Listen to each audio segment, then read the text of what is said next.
하나님 말씀은 시편 46편 4절부터 11절까지 보겠습니다. 구약성경 836페이지죠. 시편 46편 4절부터 11절까지 제가 봉독합니다. 한 시내가 있어 나뉘어 흘러 하나님의 성 곧 지존하신 이의 성소를 기쁘게 하도다. 하나님이 그 성중에 계심에 성이 흔들리지 아니할 것이라. 새벽에 하나님이 도우시리로다. 문나라가 떠들며 왕국이 흔들렸더니 그가 소리를 내심에 땅이 녹았도다. 만군의 여호와께서 우리와 함께 하시니 야곱의 하나님은 우리의 피난처시로다. 셀라. 와서 여호와의 행적을 볼지어다. 그가 땅을 항무지로 만드셨도다. 그가 땅끝까지 전쟁을 시게 하시며 활을 꺾고 창을 끊으며 수레를 불사르시는도다. 이러시기를 너희는 가만히 있어 내가 하나님 됨을 알지어다. 내가 문나라 중에서 높임을 받으리라. 내가 세계 중에서 높임을 받으리라 하시도다. 만군의 여호와께서 우리와 함께 하시니 야곱의 하나님은 우리의 피난처시로다. 셀라. 아멘. 이런 시편을 읽을 때는 그 셀라가 있을 때 셀라. 이건 이제 장단 맞추는 거거든요. 우리나라 같으면 이제 좋다 이렇게 하는 건데, 제가 이렇게 이제 야곱의 하나님은 우리의 피난처시다 이러면 여러분들이 셀라 이래야 되는데 아무 말도 안 하니까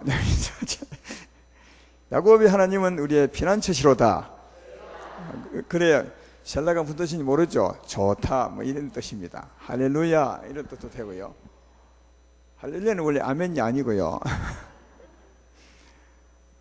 이제 시편 읽을 때 이제 화답한다는 말 하잖아요. 한 절 읽고 또 이제 상대가 한 절 읽고 이래서 하나님의 은혜를 서로 주고받는 이런 이제 노래 같은 시거든요. 이 마음에 이렇게 담아서 주고받으면 정말 하나님 은혜가 더 큰 그런 말씀이 되겠습니다. 이 하나님 말씀을 볼 때 하나님은 우리와 함께 계시고 오늘 말씀드렸지만 우리의 삶과 너무 밀접한 관계가 있거든요. 우리 삶에서 도우시는 분이거든요. 그러니까 우리 삶에서 한치도 떨어져 있지 않고 우리를 도우시거든요. 그러면 우리는 이제 범사에 이 하나님의 도움을 받고 사는 게 우리 삶이 되어야 되는데, 실제로는 우리 성도님과 하나님과 너무 많이 떨어져 있어요. 하나님은 저 하늘에 계시고 우리는 땅에 계신 것처럼 그렇게 살 때가 참 많아요. 대부분이 그렇게 살죠. 그래서 이제 이 땅에 살 동안은 나는 땅에 있고 하나님은 하늘에 계시고, 언젠가 고생하지만 예수 믿고 살면 천국 가서 그분의 얼굴을 보리라, 이런 기대로 사는 분이 참 많아요. 그건 예수님을 진짜 잘못 믿는 거예요. 매 순간 나와 함께 계신 하나님의 도움을 받으며 살고 도우시는 하나님을 찬송하며 사는 게 우리 삶이에요. 오늘도 본문에 계속 그러잖아요. 여호와는 우리와 함께 계시다. 만군의 여호와는 우리와 함께 하시니 하잖아요. 그죠? 몇 번 그러죠. 이 말은 하나님은 하늘에도 계시지만 우리와 함께 계시거든요. 우리와 함께 계신 하나님과 하늘에 계신 하나님은 딴 분이 아니에요. 같은 분입니다. 그래서 하늘에 계신 하나님을 사랑한다면, 우리와 함께 계신 하나님을 따르면 하나님을 동일하게 사랑하는 것임을 알 수 있습니다. 오늘 말씀도 우리와 너무 밀접한 관계의 말씀이니까 여러분과 어떤 관계가 있는지 잘 이해하셔서 더 은혜로 사시기를 주의 이름으로 축원합니다.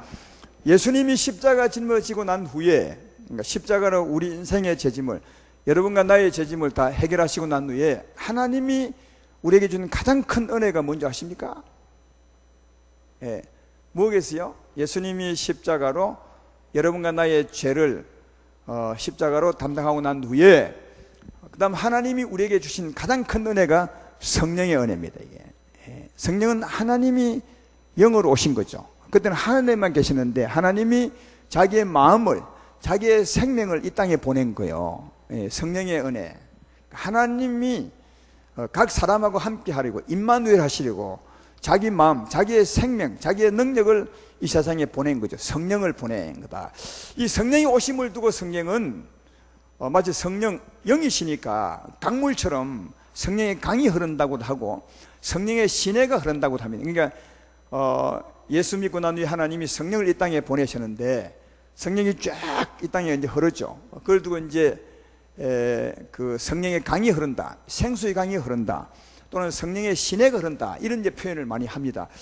예를 들면 요한계시록 22장 1절로 2절에 보면 성령을 생수의 강으로 표시하고 있죠. 또 그가 수등같이 맑은 생명수의 강을 내게 보이니 하나님과 및 어린 양의 보좌로부터 나서 길 가운데로 흐르더라. 이렇게 이제 성령의 흐름을 생수의 강으로 이렇게 표현하고 있습니다. 여기 왜 이 생수의 강이 하나님과 및 어린 양의 보좌로부터 나오시겠습니까? 흐르겠습니까? 그건 여기 어린 양은 이제 우리 위에 죽으신 예수님을 두고 어린 양이라 하죠. 우리의 죄짐을 지신 하나님의 어린 양. 어린 양은 죽으신 예수님을 말하는 겁니다. 죽으신 예수를 믿을 때 하나님이 우리에게 성령을 보내시죠. 그래서 이제 하나님과 어린 양으로부터 생명수가 흐른다고 이렇게 이제 표현한 것은 예수를 믿을 때 하나님이 그 보좌로부터 우리에게 성령의 물을, 성령의 강물을 우리에게 보내기 때문에 이렇게 표현한 것입니다. 정말 이대로 아멘 합시다. 그래서 이제 믿는 자에게 이 생수의 강이, 성령의 시내가 흐르는 건데, 처음 이 생수의 강이 이 땅에 흘러내려올 때 그 원줄기는 하나죠. 하나인데 두 군데로 흘렀습니다. 하나는 이제 마가의 다락방에 처음 성령이 내려오셔서 유대인 쪽으로 흐르고요. 마가의 다락방에 최초로 성령이 내려오셨죠. 사람에게 임하시려고, 사람에게서 흐르려고 이제 임하셨습니다. 그게 이제 유대인에게 이제 흘러 들어간 거고, 똑같은 성령의 강줄기지만 또 하나는 이제 고넬료 집을 통해서 이방인에게 흐르게 됐어요. 그러니까 한 시내가 나뉘어 흘러간 거다. 이해가 되시죠? 이 성령이 한 시내지만, 한 강이지만, 한 생명의 강이지만, 마가의 다락방을 통해서 유대인에게, 또 고넬료를 통해서 이방인에게 이렇게 흘러가게 된 것을 말하고 있죠. 그래서 오늘 그래 본문에 보면 4절에 보면 한 시내가 있어. 성령의 강입니다. 한 시내가 있어 나뉘어 흘러. 어디로 나뉘어 흘렀겠습니까? 유대인으로, 이방인으로 나뉘어 흘렀다. 같은 성령이 나뉘어 흘렀다. 이 흘러서 어디요? 믿는 자의 심령에 가는 거죠. 믿는 자의 심령에. 여러분에게 이 성령의 강이 흘러 들어온 줄로 믿습니다. 여러분에게 오고 또 지나서 또 이웃에게 가고, 성령의 거대한 강줄기가 유대인에게 싹 흘러들어가고 이방인에게 지금 흘러와서 지금 우리 심령까지 이제 흐르게 된 것임을 알 수가 있다. 그런데 이 성령, 4절에 보면 이 성령의 강이 어떤 일을 하느냐? 시내가 있어 나뉘어 흘러 성고 지존하신 이의 성소를 기쁘게 한다. 여러분, 지존하신 이 하나님이죠. 하나님의 성소가 어디입니까? 오늘날 하나님의 성소가 어디죠? 하나님의 집이 어디죠? 우리의 심령이죠. 이게 우리가 하나님의 집이 된 겁니다. 너희가 하나님의 성소인 줄 알지 못하느냐? 예. 오늘날 예수님을 믿으면 하나님 우리 죄를 용서하시고 성령의 물이 흘러 들어오죠. 우리에게. 그래서 이 성령이 우리에게 오면 성령, 하나님 우리에 오신 것이니까 우리가 하나님의 성소가 되죠. 그래서 성령이 오시면 성소를 기쁘게 한다. 누구를 기쁘게 하냐? 우리를 기쁘게 한다는 거죠. 여러분이 하나님의 성소입니다. 여러분에게 오신 하나님의 성령의 강, 생명의 강이 누구를요? 우리를 기쁘시게 한다. 왜 우리를 기쁘시게 할까요? 성령이 기쁨을 주는 능력이에요. 갈라디아서 5장 21절 23절에 보면 성령의 능력을 설명하잖아요. 다 같이 시작. 성령의 열매는 사랑과 희락과 화평과 오래 참음과 자비와 양성과 충성과 온유와 절제니 이 같은 법을 금지할 법이 없느니라. 할렐루야. 성령은 이런 힘이에요. 이런 힘이 우리 마음에 확 들어오면 우리 마음에 사랑이 있게 되고, 희락, 기쁨이죠. 기쁨이 있게, 평화가 넘치게 되고 은혜가 넘치게 되죠. 그래서 우리 안에 흘러들어온 이 성령은 그 성소, 우리죠. 우리를 기쁘시게 한다는 거예요. 여러분을 기쁘시게 하는 겁니다. 그러니까 이게 하나님이 되면 정말 기쁜 거예요. 하나님을 믿으면 기뻐요. 그래서 하나님 믿기 전에는 우리 안에 슬픔이 많이 있죠. 근심과 걱정과 두려움과 다 이런 게 많은데, 하나님 믿으면 하나님의 기쁨이 확 몰려 들어와서 이 슬픔이 다 사라져요. 어둠이 사라집니다. 그래서 이 슬픔이 사라지게 되고 하나님의 기쁨이 오게 되죠. 하나님의 평안이 오게 되어서 우리는 슬픔의 사람이 기쁨의 사람으로 변하는 겁니다. 여러분, 이것은 거짓말이 아니고 진짜예요. 진짜 그러니까 안 믿는 사람들이 헐 가짜일 거야. 목사님 지금 거짓말하고 있는 거야. 아까 얘기했죠. 제가 하나님 믿기 전에는 하나님이 없다고 욕했던 사람인데 내가 하나님을 알고 보니까 그때 없다 했던 내가 너무너무 우스운 거예요. 너무 바보스럽고. 하나님이 계신 거예요. 여러분 안에 성령이 들어오셨습니까? 그러면 그 성령은 우리를 기쁘시게 하는 거죠. 왜냐하면 그 능력 자체가 사랑과 희락과 화평과 오래 참음과 또 다르게 말하면 은혜롭고 자비롭고 노하기를 더디하며 인애와 진실이 많은 하나님. 그러니까 하나님이 딱 들어오면 사람이요 진실해져요. 정말 그러니까 여러분 자녀들을 바꾸려고 막 애를 쓰지 말아요. 때리지 말고 욕하지 말어. 아무리 욕해도 안 바뀌었죠. 여러분 우리의 꾸준함이나 우리 교육으로 아이를 바꿀 수 있다면 벌써 다 바꿨어. 세상이 천국이 되었을 거라. 절대로 사람은 교육으로 못 바꾸는 겁니다. 교육으로 바꾸었다면 지금 국회의원들이 최고 공부를 많이 했으니까 교육을 많이 받았으니까 최고 훌륭한 사람들이 있어야 되잖아요. 근데 맨날 싸우잖아. 그렇죠. 교육이 사람을 못 바꿉니다. 그 뭘 바꾸느냐? 하나님의 생명이 흘러 들어가면 바뀌어져요. 하나님의 생명이 딱 들어가면 사람이 바뀌어. 정말 진실한 자가 되고 인자한 자가 되고 사랑이 넘치는 자가 되고 화평과 기쁨이 충만한 자가 되고 평안한 사람이 되는 것입니다. 이해가 되십니까? 그러니까 사람을 바꾸는 일은 하나님의 생명이지 성령이 들어오시면 되는 겁니다. 그래서 아이들을 못할 때 꾸지람은 하되 언젠가 하나님으로 바뀔 것을 소망하며 기다리셔야 돼. 꾸지람은 하되 매는 때리되 그래야 본인이 잘못을 알고 죄인 줄 깨닫지. 죄인 줄 알아야 나중에 예수님 십자가 미치. 네 날마다 옳다 넌 훌륭하다 하면 얘가 죄인 줄을 몰라요. 그러면 나중에 커서도 예수님 안 믿어. 왜? 본인이 죄인 줄을 모르는데 어떻게 십자가를 믿냐. 가끔씩 때려서 죄인임을 깨달아주고 그러나 매로서 결코 아이를 못 고쳐요. 그래서 성경은 말하잖아요. 아이를 죽일 것처럼 때리지 말라고. 근데 우리는 죽일 것처럼 막 때려. 왜? 그 매가 아이를 바꿀 수 있는 것처럼 생각하는 거죠. 절대로 못 바꿉니다. 그러니까 가끔씩 매를 들고 꾸지람은 하되 언젠가 이 아이도 예수님 믿고 성령이 들어오면 기쁨의 사람이 되리라. 진실한 사람이 되리라. 이렇게 하나님께 소망을 두고 가르치기를 주의 이름으로 축원합니다. 그리고 이제 성령이 우리에게 딱 들어오면 이제 하나님이 그 성소에 계시죠. 하나님이 그 성중에 계신다니. 성경은 주님이 어떤 일을 하느냐? 5절에 보라고요. 하나님이 그 성중에 계시매 이 성이 어디요? 여러분이요. 그러니까 하나님은 우리와 함께 계신 너무 밀접한 관계. 하나님이 성중에 계시면 이 말은 여러분의 영혼에 와 계시며 성이 흔들리지 아니할 것이라. 새벽에 하나님이 도우시기 때문에 흔들리지 않는다. 여기 흔들리냐면 안다는 말은 두려워하지 않는다는 거죠. 여러분 세상에 살면 얼마나 많이 흔들리는지 모릅니다. 아침에 자고 나서도 오늘 일 때문에 흔들리고 뉴스만 들어도 흔들리고 누가 전화만 와도 무슨 일이 생긴 거 아닌가 하고 흔들리고 흔들리죠. 이 세상에 살면 막 흔들려. 두려움 때문에. 근데 하나님은 뭘 하느냐? 새벽에 하나님이 도우시기 때문에 안 흔들린다는 거예요. 하나님의 성은 하나님의 성이 어딘데? 우리라는 말이에요. 여러분은 안 흔들린다. 그러니까 어떻게 새벽에 도우시느냐? 6절을 보라고요. 문 나라가 떠들며 왕국이 흔들렸더니 그가 소리를 내시면 땅이 녹았도다. 문 나라가 막 떠들고 불안하고 흔들리는지만 하나님이 소리를 확 내니까 잠잠해지다. 평안하더라는 거예요. 할렐루야. 그럼 그렇잖아요. 여기 이제 문 나라가 떠들고 왕국이 흔들렸다는 말은 어떤 어려운 일이 닥쳐왔어. 어려운 일이 쫙 사회에 오거나 개인에게 오면, 집에 오면 막 흔들리지. 떠들고 뭐 어찌하면 좋냐, 큰일 났구나, 막 가슴을 뭐 떠들죠. 그리고 막 왕국, 이 하나님 모신 이 심령이 막 흔들려. 여기 문나라는 온 세상 사람을 말한다면 여기 왕국은 하나님을 모신 왕국이죠. 우리 심령이죠. 우리의 하나님의 사람들만 막 흔들리는 거죠. 조금 전에 이제 지금은 좀 낫지만 조금 전에 메르스가 왔잖아요. 메르스가 멸치가 왔는데 그것 때문에 온 나라가 흔들렸죠. 그죠? 온 나라가 막 굉장히 말이 많았잖아요.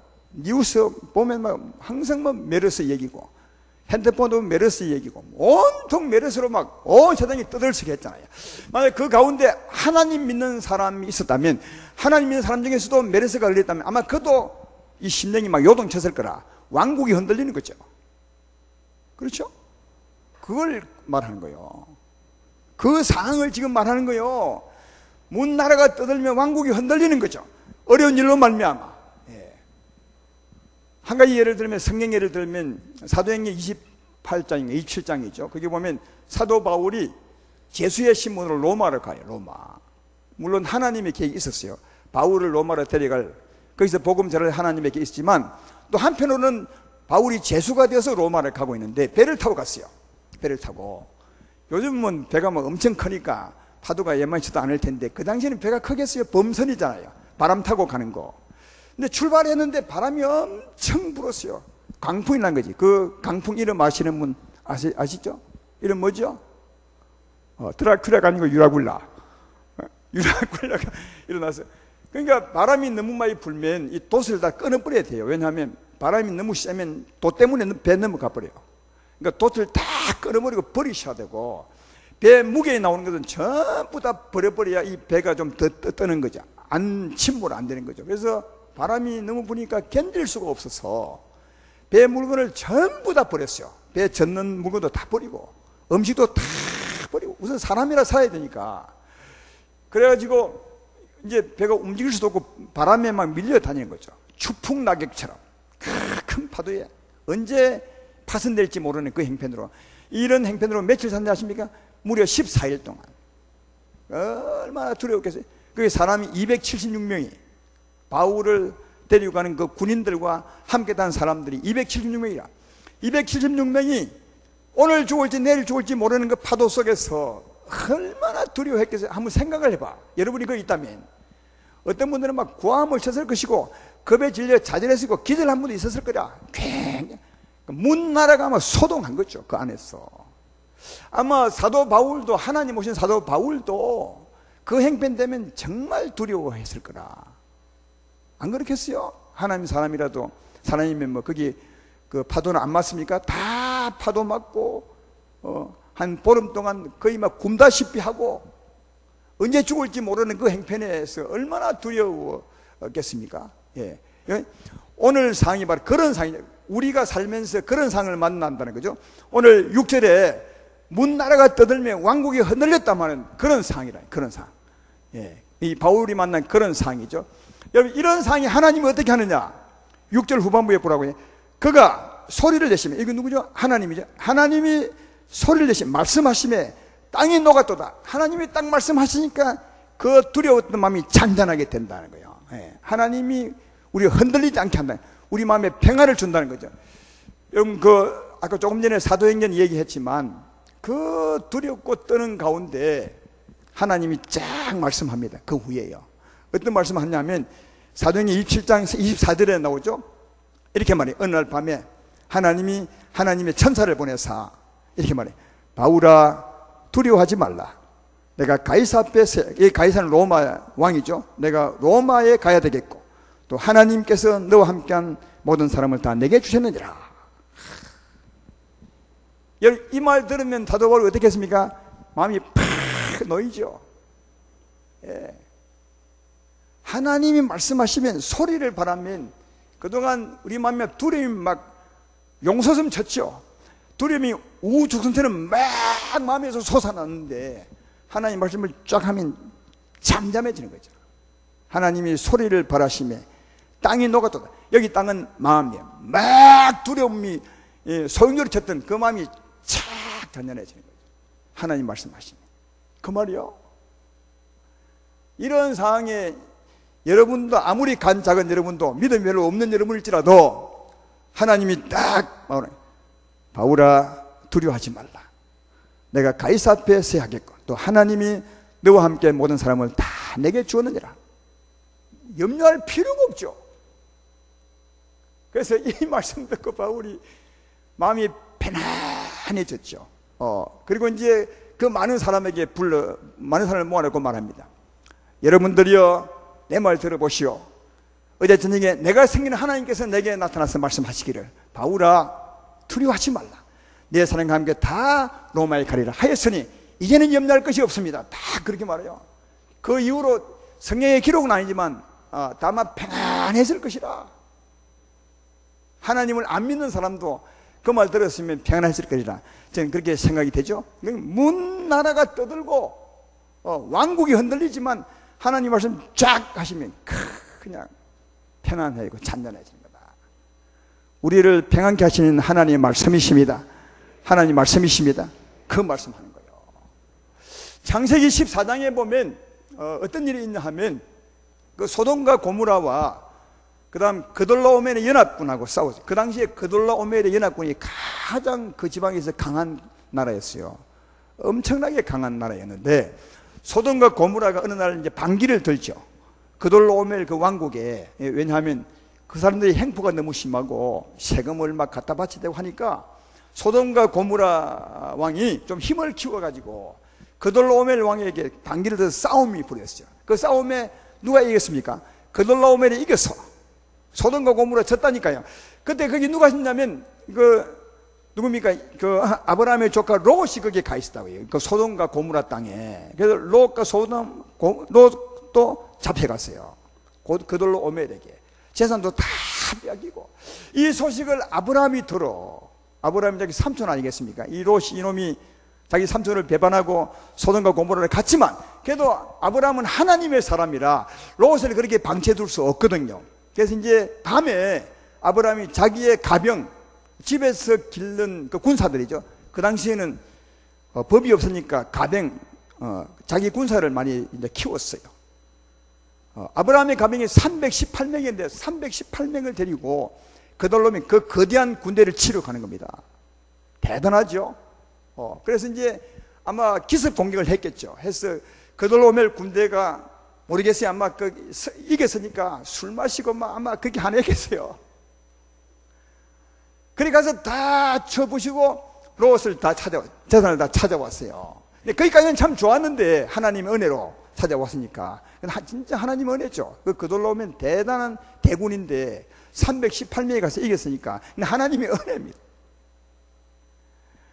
근데 이제 이 하나님의 은혜라는 것이 은혜가 넘칠 때는 참 좋아요. 은혜가 넘치면 하나님의 힘이 크게 보여서 더 은혜가 되고 더 두려움이 사라지게 되는데 하나님 은혜가 조금 떨어지면 이제 현실로 돌아오면 두려움이 생기게 됩니다. 어떤 두려움이냐면 이거 318명으로 저들을 치고 겁도 없이 이 사람을 뺏어왔으니까 저 군대가 그 사실을 알고 우리를 치면 어떡하지? 이게 현실로 돌아오면 엄청 무서운 겁니다. 저들이 내게 보복하면 어떡하지?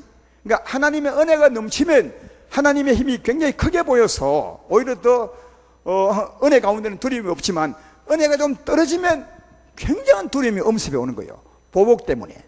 그래서 아브라함이 은혜가 떨어져서 굉장한 두려움을 느끼고 있을 때 그돌로오멜이 쳐들어올까 싶어서 있을 때 하나님이 찾아오는 거예요.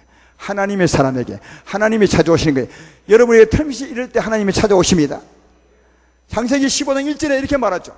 이후에 그 아브라함이 두려워 있을 때 여호와의 말씀이 환상 중에 아브라함에게 임하 이르시되 아브라함아 두려워하지 말라. 나는 내 방패요 내 지극히 큰 상급이니라. 내가 너를 보호하겠다. 방패라는 거예요. 내가 너의 상급이라면 이 말은 내가 너의 보호자라는 거예요. 여러분 아무리 두려워도 하나님께서 오셔서 자기 두려움을 아시고 아브라함아 네가 두려워하는 건 내가 알고 있다. 그돌로오멜 때문에 두려워하는 거 아니냐? 너는 두려워하지 말라. 내가 너 방패 아니냐? 그리고 내가 너의 상급인즉 내가 너의 보호자인즉 절대 두려워할 필요가 없다. 이 말 진짜 두려워 떨고 있을 때 하나님이 탁 말씀하는 거예요. 이 말씀 들으면 아브라함이 어떻게 했습니까? 그동안은 막 두려움이 파도가 막 솟았는데 이 말씀 딱 하면 쫙 잔잔해지는 거죠. 편안해지는 거죠. 그 땅이 녹는 거죠. 두려움이 싹 녹아 없어져서 잔잔한 정말 평화로운 땅이 된다는 사실을 알 수가 있습니다. 할렐루야. 그러니까 하나님이 말씀하시면 평안해진다. 하나님이 말씀하시면 그래서 아까 5절 말씀한 것입니다. 하나님이 그 성중에 계시며 성이 흔들리지 아니할 것이라. 너희는 흔들리지 않을 것이라. 왜? 새벽에 하나님이 도우시기 때문에 어떻게 도우느냐? 하나님 말씀으로 찾아와서 두려워하지 말라, 내가 너를 지키리라 하시면 평안하게 된다는 거예요. 할렐루야. 이러면 하나님 모시고 사는 사람이 얼마나 대단한지 몰라요. 하나님보다 크신 이는 없습니다. 하나님 우리를 보호하시면 누가 우리를 끄집어내겠습니까? 하나님 우리의 피난처가 되면 누가 우리를 건들 수 있겠습니까? 아무도 건들 수 없죠. 그래서 그 다음에 7절에 이렇게 말하죠. 만군의 여호와께서 우리와 함께 하시니, 만군의 여호와께서 우리와 함께 하시니 야곱의 하나님은 우리의 피난처시로다. 왜 셀라 안 해요? 다시 한번 할게요. 만군의 여호와께서 우리와 함께 하시니 야곱의 하나님은 우리의 피난처시로다. 할렐루야. 그런 거요. 우리의 피난처시라는 거예요. 안전하게 보호한다는 거죠. 그래서 이제 그 다음에 옵니다. 8절 9절을 보십시오. 와서 여호와의 행적을 볼지어다. 그가 땅을 항무지로 만드셨도다. 그가 땅끝까지 전쟁을 시게 하시며 활을 끄고 창을 끊으며 수레를 불사시는도다.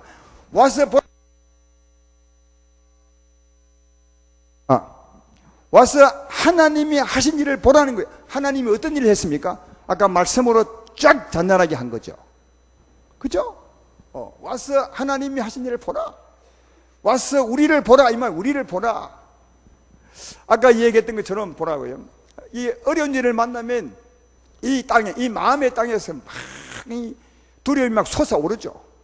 땅이 솟아오르듯이 죽순이 막 솟아오르, 그러니까 우죽순이라는 말은 막 죽순이 막 땅에 솟아오르듯이 두려움이 막 솟아오르는 거예요.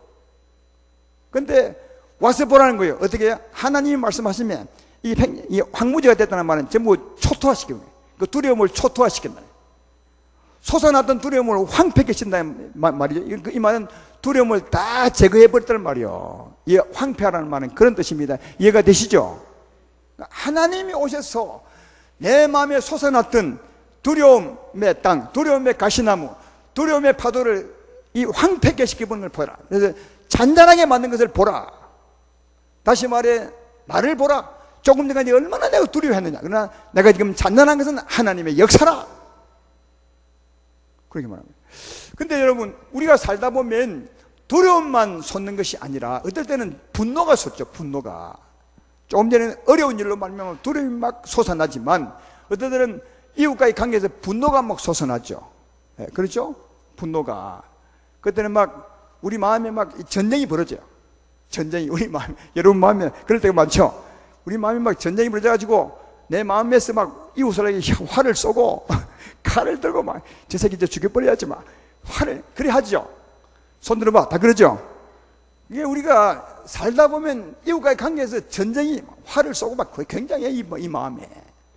아까는 두려움이 막 솟아나지만 이웃과 관계는 분노에 막 화를 쏘고 분노의 창을 던지고 분노의 수레바퀴를 막 굴려서 가고 이러죠. 여러분 안에서. 그것도 하나님 말씀하시면 평안하라, 용서하라. 하나님 말씀하시면 하나님이 화를 꺾어버리시고 창을 끊어버리시고 수레를 살라버리시고 우리 마음을 편안케 하신다는 거예요. 이해가 되십니까? 그게 하나님의 일이요. 그래 그 다음에 그 이 말을 하는 겁니다. 9절에 그가 땅끝까지 전쟁을 시게 하시며 활을 끊고 창을 끊으며 수레를 불사시는도다. 할렐루야. 이 말은 지금 우리 마음에 일어나는 전쟁을 말하는 거라.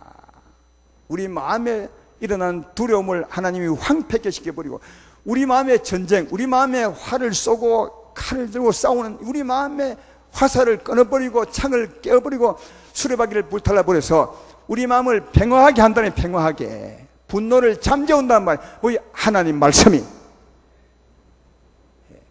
오늘 하나님이 두 가지를 말하는 거예요. 이 시편 46편에서 뭘 하느냐. 하나님은 우리의 피난처로 우리를 지키는 거죠. 여러분, 바울이 그 파도 속에서 보통 같으면 아마 그 침몰됐을 거라. 그 파도 가운데서 그래야면 보통 침몰되지. 근데 하나님이 침몰되지 않도록 지켰다는 거예요. 하나님 피난처로 지키는 거죠. 아브라함이 그 318명 데리고 전쟁에 나가면 죽습니다. 보통은. 하나님이 지켰다는 거예요.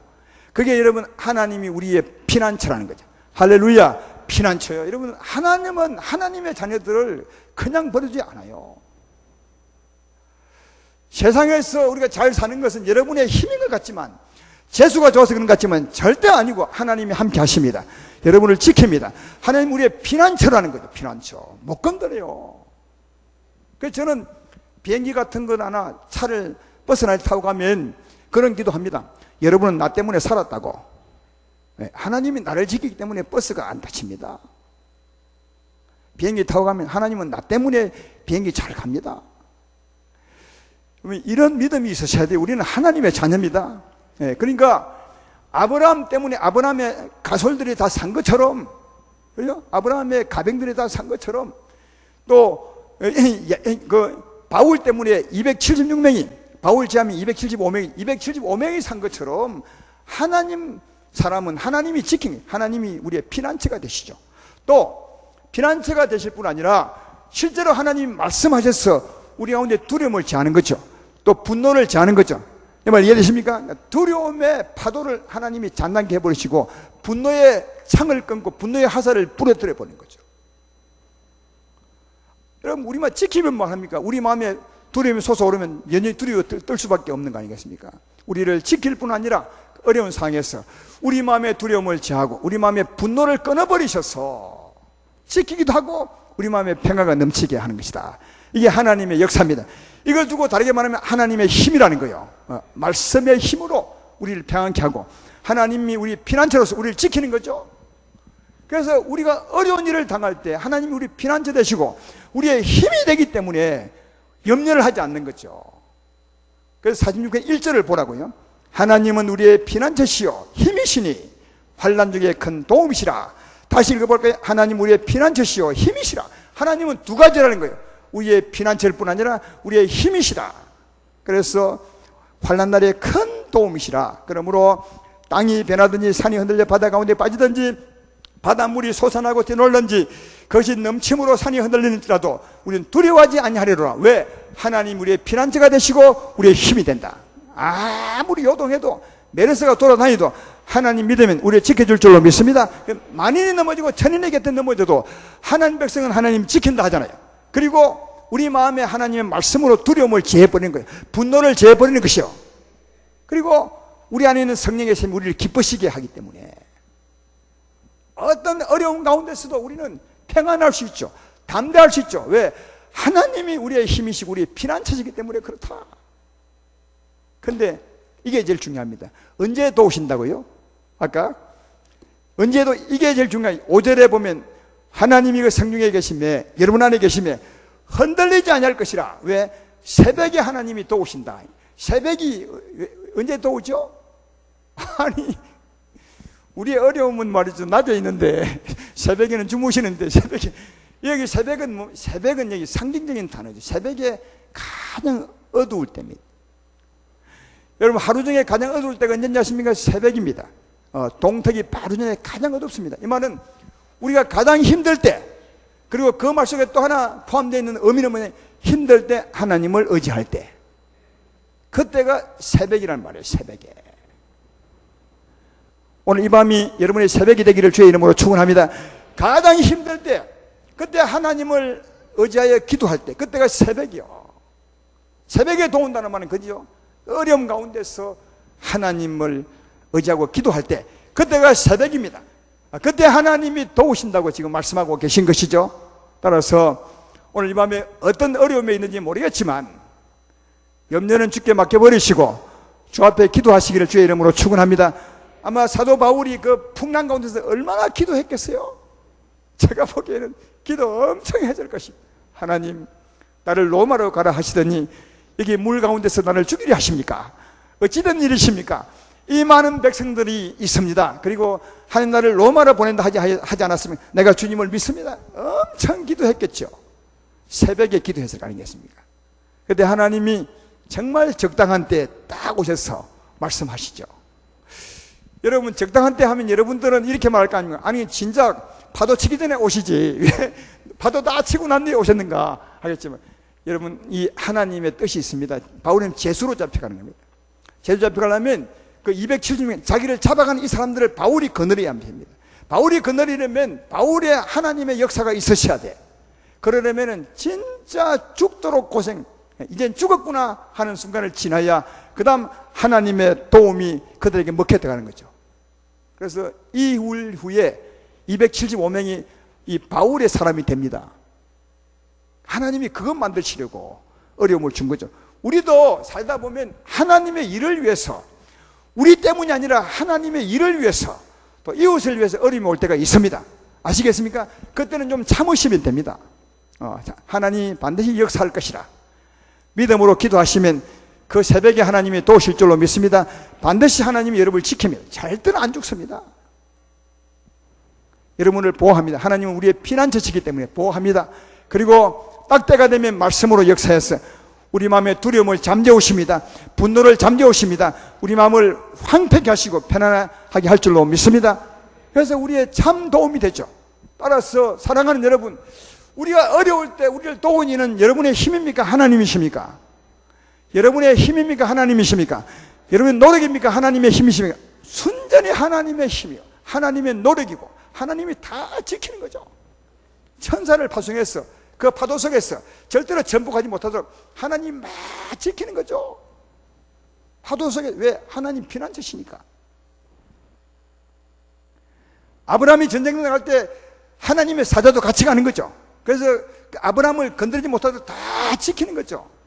전부 하나님이 다 하는 겁니다. 왜? 그분이 우리의 피난처시니까. 그리고 딱 때가 되면 말씀으로 우리 마음을 편안하게 하셔서 흔들리지 않도록 하는 거죠. 그러니까 우리가 환난 중에 평안할 수 있고 이길 수 있고 보호받을 수 있고 힘을 낼 수 있는 건 누구요? 하나님의 전적인 은혜라고요. 할렐루야. 그래서 오늘 그 말씀 한 겁니다. 10절에 보면 이러시기를 너희는 가만히 있어 내가 하나님 됨을 알지어다. 내가 문나라 중에서 높임을 받으리라. 내가 세계 중에서 높임을 받으리라 하시도다. 그러니까 누가 높임을 받아야 되겠습니까? 하나님이. 그러니까 하나님만이 높임을 받는 거죠. 우리 가운데. 맞습니다. 하나님이 나의 피난처였습니다. 나를 지켜주었습니다. 하나님이 나의 힘이셨습니다. 내 마음을 평탄케 하시는 하나님이십니다. 하나님께 영광을 돌립니다. 나는 무백성 가운데 높임 받기를 원한다는 거예요. 여러분에게 높임 받기를 원하십니다. 그러니까 하나님이 하시는 거죠. 전적으로.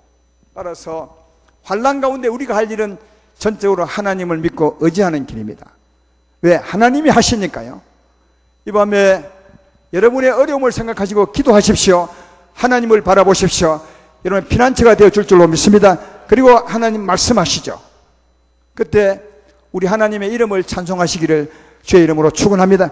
앞으로 살아가는 동안 아마 이런 일이 많이 있을 것입니다. 하나님의 높임을 받으시고 하나님의 일을 위해서 아마 그리 하실 것입니다. 그때도 하나님만 의지하십시오. 하나님만 높이십시오. 그리고 그 하나님의 이름을 높이시는 여러분 되기를 주의 이름으로 축원합니다.